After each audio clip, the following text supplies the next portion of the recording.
It really depends on the practice. It really depends on interviewing them, what their goals are and where they're coming in at.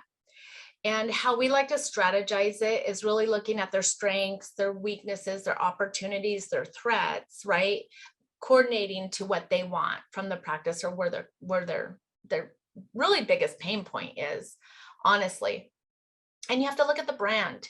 You have to look at the SEO. You have to look at, what campaigns would work. Like, what have they been doing that's working well, but what have they haven't been doing and implementing that?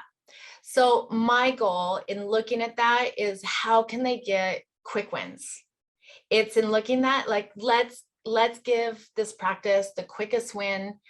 If that influx of cash, because we can do that. Is it making sure that all of the practitioners have butts in the seats, patients to take care of, because the team is super darn expensive right now. So we need to make sure that that production is happening. So do they need people in the seats first, or they have enough people, but they want to do the more high ticket to get more profits in? So we do that. If they're not closing enough of the high ticket, we help them with education, we help them with treatment close, that sort of thing. So then they're seeing two things: the profits rise up in the practice, but then also, like I mentioned earlier, that the practitioner, his now per hour can move up from 325 to 725. Like, how can we make that happen?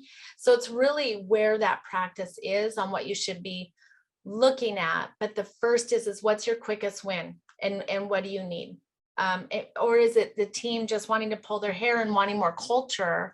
It's like, I just need to stabilize my team. Let's give them a system, so when they're talking to the patients, it's all right there. It's so easy within 5-10 minutes, and they're getting in. It's such a stress reliever for them to get that training and that system in place.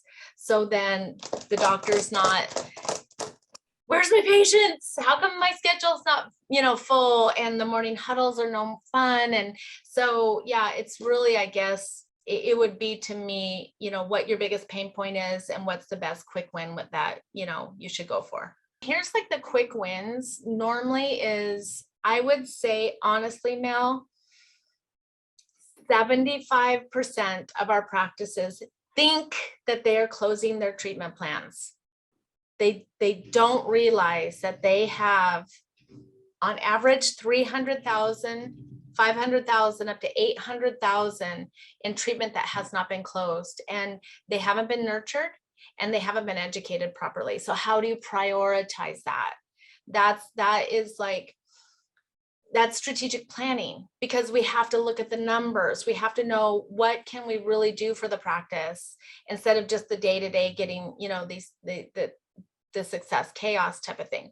So helping the practice's strategic plan and knowing their numbers is the number one important thing. And it's very little that we need from the information and the numbers that we need to be able to do this, right? We want to do the majority of them, but let's say, they're not our client.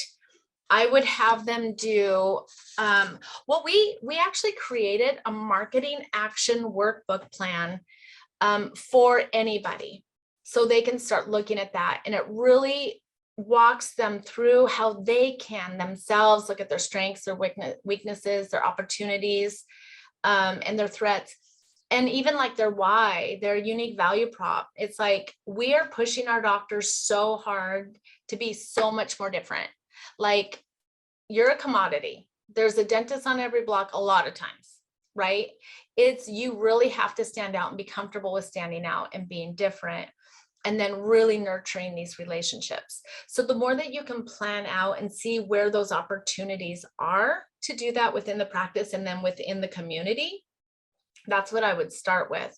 And that's what I'd start planning with. So download our action workbook. That does it for you.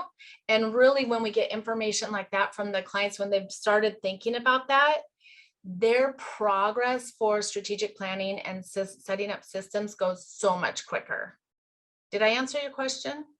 Yeah, absolutely. Yeah. So it's basically, you need to find, You need to determine your SWOT, so your strengths, weaknesses, opportunities, and threats. You need to find your unique value proposition. You Mm. need to know who you want to serve, your customer persona. Um, Is it strong enough? Like, I yeah, mean, people have changed so much. It's like, are you really connecting? Are you saying the same old things? I mean, when you're sending out information to them, is it a rusty, crusty, dusty newsletter, that just sounds the same? Or is it something fresh and unique? Do you put a cause in there?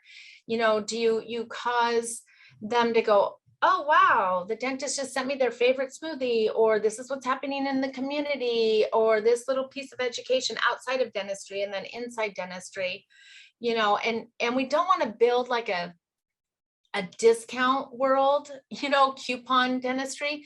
What we want to build is huge value, and maybe a gift voucher towards whitening when you do this, like more of a high end something, so we get people that are truly interested in big ticket. But depending on that practice and how they're like planning out their marketing efforts and what they want to be doing for services and the growth that they need to do, um, it helps them to write it down.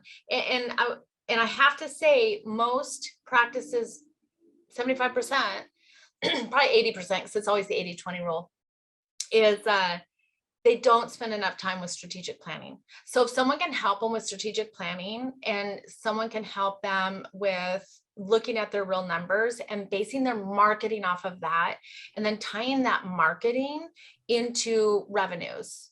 And then even more important, like, this is the marketing we did, this is the revenue it brought in. Now let's dig deeper. Now let's look at the profits. Were you profitable? Are you making enough money on this? How could we increase the price? Is there more value we could bring? Is there other services that we could offer?